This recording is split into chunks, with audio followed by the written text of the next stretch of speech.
Hello class 8, कैसे हैं आप सभी। उम्मीद करते हैं सभी बढ़िया होंगे, लाजवाब होंगे। तो मैं फिर से लेकर के आ गया हूं सोशल साइंस के 50 महत्वपूर्ण एमसीक्यू, है ना। 50 महत्वपूर्ण ऑब्जेक्टिव क्वेश्चन सोशल साइंस का। तो आप लोग की तैयारी कैसे चल रही है इससे पता चलेगा। आप लोग भी पीछे पीछे सोल्व करते हुए चलिएगा और बताइएगा आखिर में आप लोग का कितना उत्तर सही हुआ, ठीक है। और कैसे तैयारी चल रही है जरूर बताइएगा, ठीक है। रोज पढ़िए ताकि कोई पछतावा ना रहे नहीं पढ़ने का, है ना।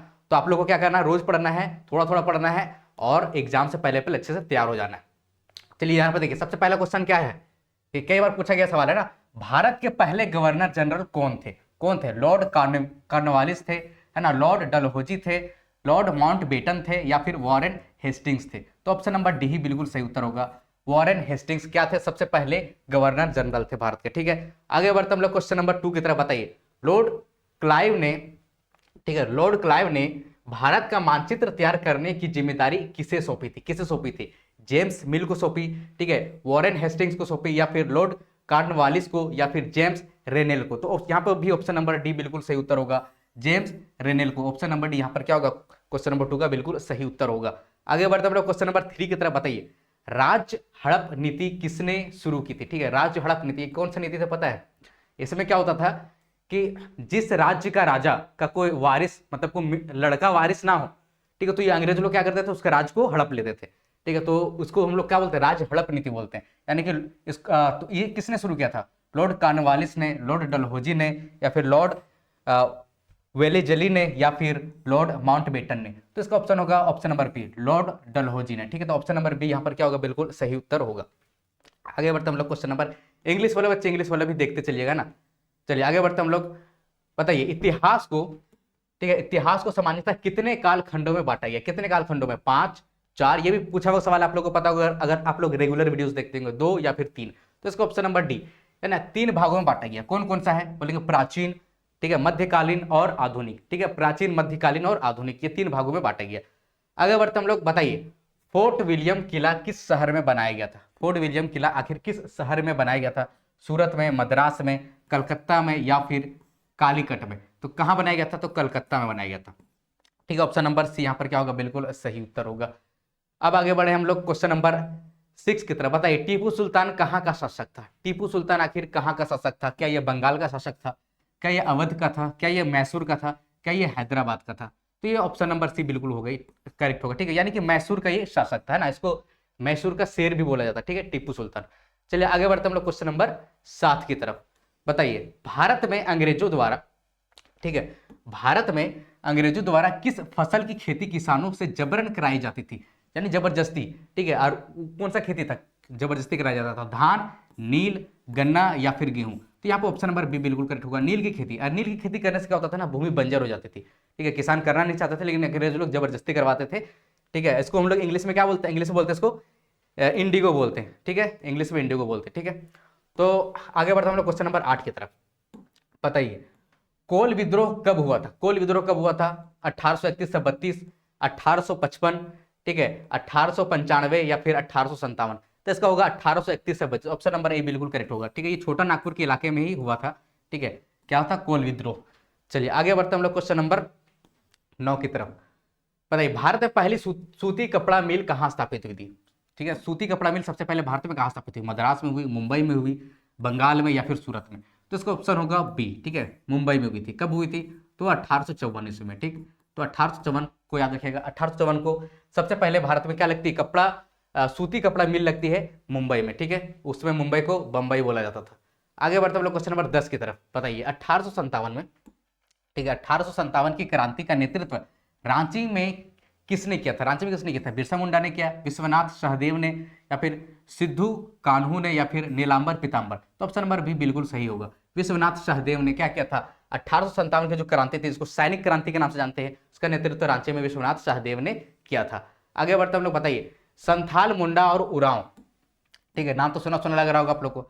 संथाल, मुंडा और उरांव किस राज्य के प्रमुख जनजातियां हैं। तो बिल्कुल बहुत ही आसान सा सवाल।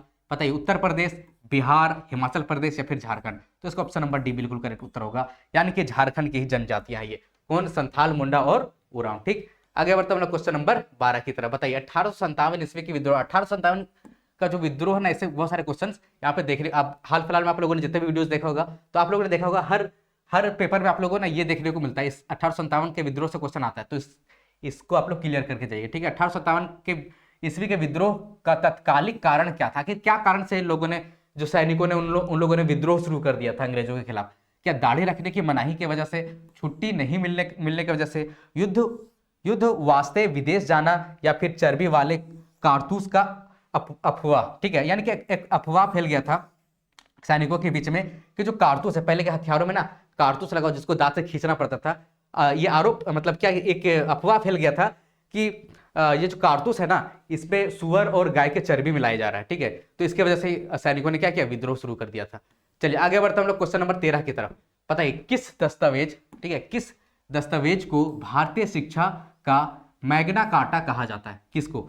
1835 का शिक्षा अधिनियम, वुड्स डिस्पैच, ठीक है, एक और दो, दोनों, या फिर इनमें से कोई नहीं? तो इसका ऑप्शन नंबर बी बिल्कुल सही होगा, वुड्स डिस्पैच, ठीक है, वुड्स डिस्पैच इसका बिल्कुल सही उत्तर होगा। अब आगे बढ़ते हम लोग क्वेश्चन नंबर 14 की तरफ। बताइए सती प्रथा को दूर करने का श्रेय किसको जाता है? सती प्रथा को दूर करने का श्रेय आखिर किसको जाता है? लॉर्ड कैनिंग को जाता है, लॉर्ड कर्जन को जाता है, लॉर्ड कॉर्नवालिस को जाता है, लॉर्ड विलियम बैटिंग को जाता है? तो ऑप्शन नंबर डी बिल्कुल सही होगा, लॉर्ड विलियम बैटिंग को जाता है, ठीक है, ऑप्शन नंबर डी बिल्कुल सही होगा। आगे बढ़ते हैं हम लोग क्वेश्चन नंबर 15 की तरफ, ठीक है। अंग्रेजों ने ऐसा नहीं कि हमेशा बुरा ही काम किया, कुछ कुछ अच्छे भी काम किए, ठीक है, जैसे ऐसे प्रथाओं को दूर करने का काम। चलिए आगे बढ़ते हम लोग। इनमें से कौन स्त्री पुरुष तुलना पुस्तक के प्रकाशन से संबंधित है? कौन है भाई? ताराबाई शिंदे है, ज्योतिबा फूले है, ठीक है, पंडिता रामबाई, या फिर हरविलास सरदा? ध्यान रहे, इसका उत्तर होगा ऑप्शन ए, ठीक है, ताराबाई शिंदे। इसने क्या किया था, इस किताब में क्या लिखा था? स्त्री पुरुष तुलना। नाम से पता चल रहा है जो समाज ने स्त्री और पुरुष को अलग अलग काम बांट दिया ना एक तरीके से, तो उसकी आलोचना की थी ये, ठीक है, ताराबाई शिंदे। आगे बढ़ते हम लोग क्वेश्चन नंबर 16 की तरफ। बताइए हिंदू विधवा पुनर्विवाह अधिनियम किस वर्ष लागू हुआ था? हिंदू विवाह पुनर्विवाह अधिनियम किस वर्ष लागू हुआ था? क्या ये 1829 में हुआ था, 1872 में, 1856 में, या फिर 1899 में? तो इसका उत्तर होगा ऑप्शन नंबर सी, 1856 ईस्वी में हिंदू विधवा पुनर्विवाह एक्ट लागू किया गया था। आगे बढ़ते हम लोग क्वेश्चन नंबर 17 की तरफ। बताइए आर्य समाज की स्थापना किसने की थी? आर्य समाज की स्थापना आखिर किसने की थी? कैसर चंद्र सेन ने, स्वामी विवेकानंद ने, ठीक है, दयानंद सरस्वती ने, या फिर राजा राममोहन राय ने? तो इसका उत्तर होगा option number C, Dayanand Saraswati ने, ठीक है, ऑप्शन नंबर सी बिल्कुल सही उत्तर होगा। उम्मीद करते हैं आप लोगों का भी ज्यादातर उत्तर सही हो रहा होगा, ठीक। आगे बढ़ते हम लोग क्वेश्चन नंबर 18 की तरफ। बताइए बंगाल विभाजन, ठीक है, बंगाल विभाजन के समय भारत का गवर्नर जनरल कौन था? क्या लॉर्ड कर्जन था, ठीक है, लॉर्ड मिंटो था, लॉर्ड इरविन था, या फिर लॉर्ड मेंटेग्यू था? तो इसका ऑप्शन नंबर ए बिल्कुल सही उत्तर होगा, यानी कि 18 का option A, Lord Curzon. Bengal विभाजन के समय यही क्या था? भारत का गवर्नर जनरल। आगे बढ़ते हुए क्वेश्चन नंबर 19 की तरफ। यहाँ पे देखिए निम्न में से, ठीक है, निम्न में से किसे अगस्त क्रांति के नाम से भी जाना जाता है? ठीक है, यहाँ पे 4 ऑप्शन है, यहाँ पे देखिए लिखा हुआ है सविनय अवज्ञा आंदोलन, असहयोग आंदोलन, भारत छोड़ो आंदोलन, या फिर खिलाफत आंदोलन? तो इसका उत्तर होगा ऑप्शन नंबर सी, भारत छोड़ो आंदोलन, ठीक है। इसको अगस्त क्रांति के नाम से जाना जाता है, क्यों? क्योंकि ना 8 अगस्त को यह हुआ था, ठीक है, 8 अगस्त को यह क्रांति हुई थी, और कब? 1942, ठीक है, 8 अगस्त 1942 को यह क्रांति स्टार्ट होती है, इसलिए इसको अगस्त क्रांति के नाम से भी जानते हैं, इसको भी याद रखिएगा। आगे बढ़ते हैं हम लोग क्वेश्चन नंबर 20 की तरफ। बताइए झारखंड के कौन से हॉकी खिलाड़ी ने, है ना, झारखंड के कौन से हॉकी खिलाड़ी ने भारत को ओलंपिक, विश्व कप एवं एशियाई खेल तीनों में पदक दिलाने वाली टीम के सदस्य रहे हैं? कौन है? क्या वो जयपाल सिंह मुंडा है, माइकल किंडो है, ठीक है, निकी प्रधान है, या फिर अजीत लकड़ा है? तो इसका ऑप्शन होगा ऑप्शन बी, ठीक है, ध्यान रहे, माइकल किंडो, है ना। नाम से ऐसा लग रहा है कि जैसे कि अंग्रेज है ना, लेकिन ये अंग्रेज नहीं, झारखंड के थे, ठीक है। आगे बढ़ते हम लोग क्वेश्चन नंबर 21 की तरफ। बताइए चंद्रमा के दक्षिणी ध्रुव पर पहुंचने वाला पहला देश कौन सा था? अमेरिका, चीन, भारत, या फिर रूस? ठीक है, इसका सही उत्तर होगा भारत, ठीक है। चंद्रयान 3, है ना, इसरो ने चंद्रयान 3 लॉन्च किया था, जिसके बाद भारत, है ना, सबसे पहला देश बना। जो चंद्रमा पर तो बहुत सारे देश पहुंचे थे, लेकिन दक्षिणी ध्रुव पर पहुंचने वाला भारत पहला देश बन गया था चंद्रयान 3 मिशन के दौरान, ठीक है, ऑप्शन सी यहाँ पर बिल्कुल सही उत्तर होगा। आगे बढ़ते हम लोग। बताइए पवन चक्की, ठीक है, बताइए पवन चक्की किस प्रकार के संसाधन का उदाहरण है? किस प्रकार के? क्या ये आणविकरणीय संसाधन है, क्या ये नवीकरणीय संसाधन है, क्या ये मानव निर्मित संसाधन है, क्या ये संभावित संसाधन है? तो ये जो पवन चक्की है ना, आप लोगों को नवीकरणीय और आणविकरणीय के बारे में आप लोगों को बताया गया था। ठीक है, तो ये क्या है, नवीकरणीय संसाधन। ठीक है, ऑप्शन नंबर बी बिल्कुल सही उत्तर होगा। ठीक है, नवीकरणीय उसको बोलते हैं ना जिसको हम लोग बार बार यूज कर सकते हैं, जो खत्म नहीं हो, जैसे पवन चक्की। अब पवन चक्की हवा से चलता है तो हवा खत्म हो जाएगा क्या, नहीं होगा। ठीक है, उसी तरीके से जैसे सौर ऊर्जा हो गया, ठीक है, ये भी क्या है कि नवीकरणीय, तो पवन चक्की क्या है कि नवीकरणीय संसाधन है। ठीक, और जो खत्म हो जाएगा जैसे कि कोयला, पेट्रोल, ये सब क्या है, ये सब क्या है, एक अनवीकरणीय संसाधन। अब आगे बढ़ते हैं, बताइए कोयला किस प्रकार का संसाधन। देखिए कोयला भी क्या है, अनवीकरणीय संसाधन है। देखिए यहाँ पर ऑप्शन क्या लिखा हुआ है, नवीकरणीय है, चक्रीय है, अजैव है या फिर जैव। अब बोलेंगे सर यहाँ तो अनवीकरणीय ऑप्शन ही नहीं है, तो ऐसे कैसे हम लोग ना जैव टिक कर देंगे, ऑप्शन नंबर डी। क्यों, जैव संसाधन उसको बोलेंगे जिस जो एक तरीके से जीव जंतुओं से बना है। अब ये जो कोयला, पेट्रोल वगैरह कैसे बना पता है, ये हजारों साल, करोड़ों साल पहले पेड़ पौधे और जो जीव जंतु है ना, उसी के अवशेषों से ही एक तरीके से ये सब बनता है, इसलिए इसको जैव संसाधन टिक कर देंगे। ठीक है, आगे बढ़ते हम लोग क्वेश्चन नंबर 24 की तरफ। बताइए जिस संसाधन का उपयोग, ठीक है, जिस संसाधन का उपयोग किया जा रहा हो तथा जिसकी मात्रा भी ज्ञात हो, वैसे संसाधन को क्या कहते हैं। आखिर वैसे संसाधन को क्या कहते हैं, क्या उसे संभावित संसाधन बोलेंगे, क्या उसको वास्तविक संसाधन, या फिर अज्ञात, या फिर परिवर्तनशील। तो उसका ऑप्शन नंबर भी बिल्कुल सही होगा, उसको हम लोग क्या बोलेंगे, वास्तविक संसाधन बोलेंगे। और उसको एक तरीके से हम लोग विकसित संसाधन भी एक तरीके से बोल सकते हैं। आगे बढ़ते हम लोग क्वेश्चन नंबर 25 की तरफ। बताइए झारखंड में स्थित एकमात्र राष्ट्रीय उद्यान, ठीक है, झारखंड में स्थित एकमात्र राष्ट्रीय उद्यान बेतला नेशनल पार्क किस जिले में, किस जिले में, क्या वो पलामू में है, क्या वो सिमडेगा में, क्या वो लातेहार में, क्या वो गुमला में। तो उसका उत्तर क्या होगा, ऑप्शन नंबर सी, यानी कि लातेहार में। ठीक है, 25 का ऑप्शन सी बिल्कुल सही उत्तर होगा। आज आगे बढ़ते हैं क्वेश्चन नंबर 26 के साथ। देखिएगा, और वही सेम सेम क्वेश्चन लगता है पूछ दिया ना, बस थोड़ा अलग तरीके से पूछा। क्या बोल रहा है कि भारत के अंतरिक्ष एजेंसी इसरो द्वारा अभी हाल ही में कौन सा मिशन चंद्रमा पर सफलतापूर्वक चंद्रमा पर भेजा गया था ना, चंद्रमा दो बार लिख दिया गया, तो कौन सा मिशन है, अभी भी हम लोगों ने डिस्कस किया था। बताइए चंद्रयान 2 है, ठीक है, अग्नि 2 है, या फिर चंद्रयान 3 है, या फिर आदित्य है। तो ऑप्शन नंबर सी बिल्कुल सही होगा, चंद्रयान 3। ठीक है, ये 2023 में, हाल ही फिलहाल 2023 आप लोगों को पता है, 2023 में इस चंद्रयान 3 को भेजा गया था चांद पर, और जो कि सफल भी रहा था। आगे बढ़ते हम लोग क्वेश्चन नंबर 27 की तरफ।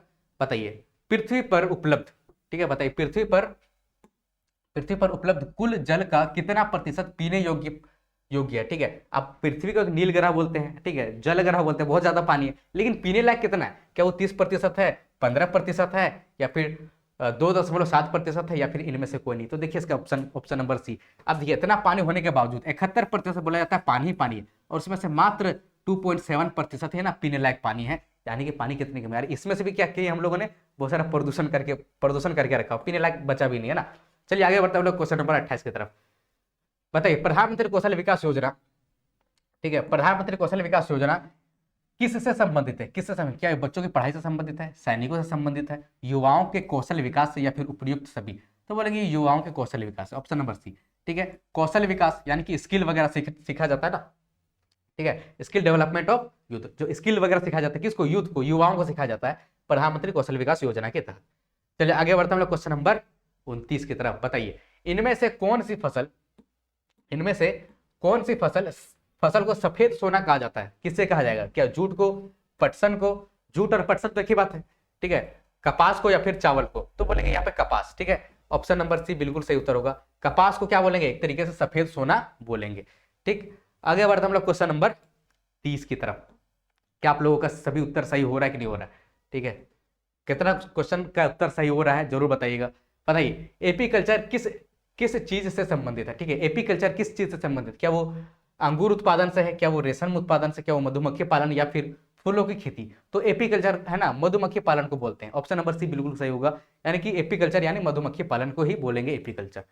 अब आगे बढ़ते हैं, देखिए यहाँ पे लिखा हुआ है इनमें से, ठीक है, इनमें से जनसंख्या परिवर्तन के कारण है। आखिर जनसंख्या परिवर्तन किसके किसके कारण होता है, क्या वो जन्म दर के कारण होता है, बोलेंगे बिल्कुल होता है, क्या वो मृत्यु दर के कारण होता है, बिल्कुल होता है, प्रवास के कारण, इसके कारण भी होता है। तो उपयुक्त सभी यहाँ पर लिखा हुआ है, यानी कि उपयुक्त सभी बिल्कुल सही उत्तर होगा। ठीक है, यानी कि इन सभी की वजह से क्या होता है, जनसंख्या परिवर्तन होता है। ठीक है, इस सब का मतलब तो पता है ना, जन्म दर यानी कि कितने बच्चे पैदा हो रहे हैं, ज्यादा बच्चे पैदा होंगे तो जनसंख्या परिवर्तन होगा, कम होगा तो कम होगा। ठीक है, मृत्यु दर भी उसी तरह से, लोग कितना मर रहे हैं, प्रवास यानी एक जगह से लोग दूसरे जगह चले जाते हैं, उसको प्रवास बोलते हैं। ठीक है, अगर हजारीबाग से लोग चले जाएंगे तो हजारीबाग की जनसंख्या कम होगा, तो इस जनसंख्या परिवर्तन हुआ, तो इसीलिए उपरोक्त सभी बिल्कुल सही है। अब देखिए यहाँ पे आणविक ऊर्जा के उत्पादन के लिए निम्न में से किसका उपयोग होता है? आणविक ऊर्जा कहने का मतलब परमाणु ऊर्जा है ना, जिसको हम लोग न्यूक्लियर एनर्जी या फिर एटॉमिक एनर्जी भी बोलते हैं। इसका किसका इस्तेमाल किया जाता है इसमें, है ना? यूरेनियम का, कोयला का, जल का या फिर पवन का। तो बोलेंगे किसका? यूरेनियम। ऑप्शन है बिल्कुल करेक्ट होगा। यूरेनियम के अलावा थोरियम को भी किया जाता है। ठीक है, चलिए आगे बढ़ते हैं हम लोग क्वेश्चन नंबर 33 की तरफ। बताइए उत्तर पूर्वी भारत में स्थानांतरित कृषि को किस नाम से जाना जाता है? स्थानांतरित कृषि को आखिर किस नाम से जाना जाता है? क्या वो लदांग के नाम से जाना जाता है, मिल्पा के नाम से, रोका या फिर झूम? तो ऑप्शन नंबर डी बिल्कुल करेक्ट होगा। झूम की खेती को ही स्थानांतरित कृषि भी बोलते हैं। ठीक है, इसको हम लोग कर्तनधर प्रणाली कृषि भी बोलते हैं। ठीक है, आगे बढ़ते हैं हम लोग क्वेश्चन नंबर 34 की तरफ। यहाँ पे लिखा हुआ है, और ये सब है ना आप लोग को 9th में 10th में भी देखने को मिलेगा, याद रखिएगा। 2011 की जनगणना के अनुसार भारत का जनसंख्या घनत्व कितना है? 314 है, 382, 314 या 414 या फिर 350? तो इसका ऑप्शन नंबर बी बिल्कुल करेक्ट होगा, 382। ठीक है, प्रति वर्ग किलोमीटर में 382 लोग रहते हैं एक तरीके से। चलिए आगे बढ़ते हैं क्वेश्चन नंबर 35 का। बताइए उद्योग किस प्रकार की आर्थिक क्रिया? ठीक है, उद्योग आखिर किस प्रकार की आर्थिक क्रिया है? क्या वो प्राथमिक, ये भी आप लोगों को बताया गया था, क्या ये उद्योग प्राथमिक क्रिया है या फिर द्वितीयक है या फिर तृतीयक है या फिर चतुर्थक है? तो यहाँ पे जो उद्योग है, यहाँ पे क्या होता है? उत्पादन का काम होता है, विनिर्माण के द्वारा उत्पादन का काम होता है। तो ये किसके अंदर आता है? ये द्वितीयक क्रिया के अंतर्गत आता है। प्राथमिक क्रिया में भी उत्पादन होता है, लेकिन ये प्रकृति द्वारा प्राकृतिक प्रोसेस से होता है ना, जैसे खेती बाड़ी करते हैं, ठीक है, पशुपालन करते हैं, उसको प्राथमिक क्रिया के अंदर रखते हैं।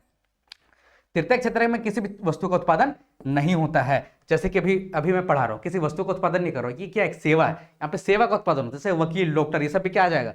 तृतीयक क्षेत्र के अंदर आ जाएगा। ठीक है, तो 35 का ऑप्शन बी यानी कि द्वितीयक क्षेत्र के अंतर्गत आता है, इसको याद रखिएगा। आगे बढ़ते हम लोग क्वेश्चन नंबर 36 की तरफ। बताइए भारत एक संप्रभु राष्ट्र कब बना? 15 अगस्त 1947, 26 जनवरी 1950, 2 अक्टूबर 1869, 15 नवंबर 2000। ठीक है, तो कब बनता है? तो 26 जनवरी 1950, क्योंकि इसी दिन क्या हुआ था?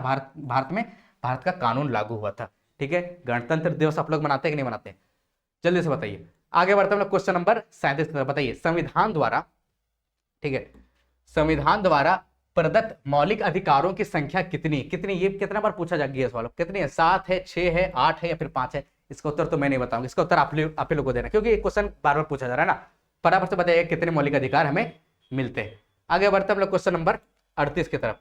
आजादी के बाद भारत ने किस तरह की शासन पद्धति को अपनाया? किस तरह की शासन आजादी मिली कब? 15 अगस्त 1947 में। उसके बाद भारत में किस तरह का शासन पद्धति को अपनाया गया भारत के अंदर? क्या ये राजतंत्रात्मक शासन पद्धति है, ठीक है, संसदीय शासन है, या फिर अध्यक्ष शासन पद्धति है, या फिर उपयुक्त सभी? तो बोलेंगे ऑप्शन नंबर बी, संसदीय शासन प्रणाली। ठीक है, भारत में संसदीय है ना, 2 तरह का संसद है। चलिए आगे बढ़ते हम लोग क्वेश्चन नंबर 39 की तरफ, है ना। बताइए भारतीय संविधान धर्म को, ठीक है, भारतीय संविधान धर्म को लेकर कैसा है? धर्म को लेकर कैसा है? क्या ये धर्मनिरपेक्ष है? क्या ये किसी एक धर्म के प्रति कट्टर है? यहां सिर्फ हिंदू धर्म के लोग रह सकते हैं या फिर इनमें से कोई नहीं? तो ये क्या भारत के संविधान के अनुसार भारत कैसा देश है? धर्मनिरपेक्ष देश है। ऑप्शन नंबर ए क्या होगा यहाँ पर? बिल्कुल सही उत्तर हो जाएगा। आगे बढ़ते हम लोग क्वेश्चन नंबर 40 की तरफ। बताइए भारत की प्रथम महिला प्रधानमंत्री कौन थी? भारत की प्रथम महिला प्रधानमंत्री कौन थी? क्या वो सरोजिनी नायडू थी? क्या वो प्रतिभा देवी सिंह पाटिल थी? सोनिया गांधी थी या फिर इंदिरा गांधी थी? तो ऑप्शन नंबर डी बिल्कुल करेक्ट उत्तर होगा। कौन थे वो? इंदिरा गांधी। ठीक है, 1966 में ये प्रधानमंत्री बनी थी। ठीक है, और इसके बाद कोई महिला प्रधानमंत्री नहीं, ये सबसे पहली प्रधानमंत्री भी थी और अभी तक तो आखिरी बनी हुई है ना। अब देखते हैं नेक्स्ट प्राइम मिनिस्टर महिला कौन बनती। ठीक है, आगे बढ़ते हम लोग। देखिए सरकार को जन सुविधाओं के लिए पैसा कहां से आता है? आखिर सरकार जो सुविधाएं देती है, स्कॉलरशिप देती है ना, मैया समान योजना देती है, ढेर सारी चीजें देती है ना, रोड वगैरह बनाती है, तो ये सब सुविधाएं देने के लिए सरकार के पास पैसा कहां से? क्या वो कर से आता है, खेती से आता है, पुलिस से आता है, या फिर इनमें से कोई नहीं? तो कर से आता है, टैक्स से आता है। ठीक है, ऑप्शन नंबर है। ठीक है, इंग्लिश में क्या बोलते हैं? टैक्स। ठीक है, अलग अलग प्रकार के, जैसे जीएसटी वगैरह क्या है? एक टैक्स है, तो टैक्स से सरकार के पास पैसा जाता है। आगे बढ़ते हम लोग क्वेश्चन नंबर 42 की तरफ। बताइए इनमें से कौन भारतीय संसद तीनों अंगों से संबंधित है? ठीक है, तो भारतीय संसद जो है उसके 3 अंग है, तो कौन कौन सा है? मुख्यमंत्री, प्रधानमंत्री, प्रधानमंत्री, दो प्रधानमंत्री, ये बिल्कुल नहीं होगा ना। राष्ट्रपति, राज्यसभा, विधानसभा, ये भी बिल्कुल नहीं होगा। लोकसभा, राज्यसभा तथा राष्ट्रपति, या फिर इनमें से कोई नहीं? तो ऑप्शन नंबर सी बिल्कुल करेक्ट होगा, लोकसभा, राज्यसभा और राष्ट्रपति। अब देश में जो कानून मतलब आप लोगों को पहले बताया गया था देश में जो कानून बनता है कहाँ पे सबसे पहले आता है, पेश होता है लोकसभा में आता है, फिर यहाँ पास होता है, फिर कहाँ जाता है, राज्यसभा में जाता है, फिर यहाँ पे पास हो जाता है, तब जाता है राष्ट्रपति के पास, और जैसे ही ये साइन कर देगा राष्ट्रपति तो वो क्या बन जाएगा, कानून बन जाएगा। ठीक है, तो ये 3 अंग आप लोग को याद रखना है। आगे बढ़ते हैं क्वेश्चन नंबर 43 की तरफ। बताइए लोकसभा में सदस्यों की अधिकतम संख्या कितनी निश्चित की गई है, कितनी है? 543 है, 545 है, ठीक है, 552 है, या फिर 250 है। तो इसका ऑप्शन नंबर सी बिल्कुल करेक्ट उत्तर होगा।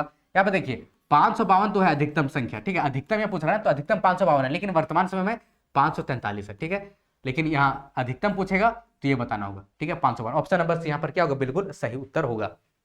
चलिए आगे बढ़ते हम लोग क्वेश्चन नंबर 44 की तरफ। भारतीय संविधान के, ठीक है, भारतीय संविधान के किस अनुच्छेद के द्वारा अस्पृश्यता को का उन्मूलन किया गया, यानी कि छुआछूत को एक तरीके से खत्म कर दिया गया? किस अनुच्छेद के द्वारा? अनुच्छेद 17, 15, 29 या फिर 30? ठीक है, तो ये अनुच्छेद 17 के तहत छुआछूत को खत्म कर दिया, एक तरीके से आपराधिक बना दिया गया। अगर कोई छुआछूत अभी भी करेगा तो अनुच्छेद 17 के तहत उसको दंड भी दिलाया जा सकता है। इसके अलावा अनुच्छेद 15 को भी याद रखिएगा। ठीक है, अनुच्छेद 15 में क्या है ना, भेदभाव को खत्म कर दिया गया था। ठीक है, किसी भी तरह का, चाहे वो जाति के नाम पर हो, चाहे वो लिंग के नाम पर, चाहे वो धर्म के नाम पर हो, या फिर भाषा के आधार पर हो, भेदभाव नहीं किया जा सकता। भेदभाव को समाप्त कर देता है कौन? आर्टिकल 15, यानी कि आर्टिकल इंग्लिश में बोलते हैं, ठीक ना, आर्टिकल को भी याद रखिएगा, है ना, आर्टिकल इंग्लिश में बोलते हैं और हिंदी में अनुच्छेद बोलते हैं। चलिए आगे बढ़ते हम लोग क्वेश्चन नंबर 45 की तरफ। चलिए यहाँ पे देखिए लिखा हुआ है, कौन सी योजना गरीब महिलाओं को निःशुल्क एलपीजी, यानी कि जो गैस सिलेंडर मिलता है ना, एलपीजी जो गैस कनेक्शन है उपलब्ध कराने से संबंधित है? कौन सी योजना? प्रधानमंत्री सुरक्षा बीमा योजना, प्रधानमंत्री जीवन ज्योति योजना, सुकन्या समृद्धि योजना, या फिर प्रधानमंत्री उज्ज्वल योजना, है ना। ऑप्शन नंबर डी बिल्कुल सही होगा, प्रधानमंत्री उज्ज्वल योजना, है ना। बहुत ही ज्यादा एडवर्टाइजमेंट वगैरह के थ्रू हम लोग ने देखा था। ठीक है, और आप लोगों को मिला होगा, सभी को, जो जितने भी लोग गाँव वगैरह में रहते हैं अक्सर देखेंगे लगभग सभी के घरों में मिला था ना, एलपीजी गैस मिला था। चलिए आगे बढ़ते हम लोग। देश में उच्च न्यायालयों की कुल संख्या कितनी है? ठीक है, उच्च न्यायालयों की संख्या कितनी है? 24 है, 22 है, 16 है, या फिर 14 है? तो उच्च न्यायालय की संख्या कितनी है? 24 है। भारत के अंदर पूरे भारत में कितनी है? 24 है। ठीक है, और हमको लगता है इसकी संख्या बढ़ानी चाहिए, क्योंकि बहुत सारे केस क्या है, पेंडिंग पड़ा रहता है, सालों साल फैसला आने में लग जाता है, तो कोर्ट की संख्या बढ़ानी चाहिए। आगे बढ़ते हम लोग। बताइए FIR का फुल फॉर्म बताना है एक तरीके से। FIR का फुल फॉर्म क्या होता है? क्या होता है? फर्स्ट इंफॉर्मेशन रिपोर्ट होता है, फर्स्ट इन्वेस्टिगेशन रिपोर्ट होता है, फर्स्ट फॉर्मेशन रिपोर्ट, या फिर इनमें से कोई नहीं? तो इसका ऑप्शन नंबर ए बिल्कुल सही होगा, फर्स्ट इंफॉर्मेशन रिपोर्ट। ठीक है, first information report, option number A. ठीक है, इंग्लिश में भी यही लिखा हुआ, फर्स्ट इंफॉर्मेशन रिपोर्ट। चलिए आगे बढ़ते हैं हम लोग क्वेश्चन नंबर 48 की तरफ। बताइए वैसे समुदाय जो गरीबी अशिक्षा के कारण, ठीक है, गरीबी अशिक्षा के कारण विकास में पीछे छूट जाते हैं, ऐसे समुदाय के लिए कौन सा शब्द प्रयुक्त किया जाता है? कौन सा? क्या वो सामाजिकरण, या फिर हास्यकरण, अस्पृश्यता, या फिर इनमें से कोई नहीं? ऑप्शन नंबर बी बिल्कुल करेक्ट उत्तर होगा। ठीक है, हास्यकरण। ठीक है, ऑप्शन नंबर बी। ठीक है, और इंग्लिश में क्या बोलते हैं? मार्जिनलाइजेशन। ठीक है, ऑप्शन नंबर बी बिल्कुल सही उत्तर हो जाएगा। आगे बढ़ते हम लोग क्वेश्चन नंबर 49 की तरफ। यहाँ पे देखिए लिखा हुआ है, सरकार ने, ठीक है, सरकार ने बच्चों से संबंधित समस्याओं को, ठीक है, बच्चों से संबंधित समस्याओं को शिकायत के लिए एक हेल्पलाइन नंबर शुरू किया। ठीक है, एक हेल्पलाइन नंबर शुरू किया गया। ठीक है, इस चाइल्ड हेल्पलाइन का नंबर क्या है? आखिर वो नंबर क्या है? क्या वो 1091 है, ठीक है, 1967 है, या फिर 1098, या फिर 1950? तो वह 1098, ऑप्शन नंबर सी बिल्कुल सही उत्तर होगा, 1098। ठीक है, जो बच्चों के लिए हेल्पलाइन नंबर है ना, बच्चों से रिलेटेड शिकायत है उसके लिए हेल्पलाइन नंबर 1098। आगे बढ़ते हम लोग क्वेश्चन नंबर 50 की तरफ। बताइए विश्व तंबाकू निषेध, है ना, विश्व तंबाकू निषेध दिवस किस तिथि को मनाया जाता है ना। तंबाकू वगैरह नहीं खाना चाहिए, आप लोग तो बच्चे हैं, बहुत सारे बड़े बड़े लोग खाते हैं, ठीक है, तो वो नहीं खाना चाहिए, तो उसका निषेध दिवस मनाया जाता है एक तरीके से जागरूकता फैलाने के लिए। तो कब मनाया जाता है? 31 जुलाई को, ठीक है, 31 मई को, ठीक है, 31 मार्च को, या फिर 30 अप्रैल को? तो ऑप्शन नंबर भी बिल्कुल यहाँ पे सही हो जाएगा, 31 मई। ठीक है, तो ये था 50 क्वेश्चन ही रहेगा आप लोगों के फाइनल एग्जाम में भी। तो बताइए कि आप लोग का कितना क्वेश्चन इसमें से सही हुआ है। ठीक है, और बताइए अगर किसी भी टॉपिक, ठीक है, आप लोग का ना, अगर कोई भी चैप्टर वगैरह अगर समझना हो तो चैप्टर का नाम भी लिख सकते हैं। ठीक है, तो उस पर भी वीडियो बना दिया जाएगा। ठीक है, तो मैं मिलता, आप रखिए अपना ख्याल, मैं मिलता हूँ आप लोगों से नेक्स्ट वीडियो में। चलिए बाय।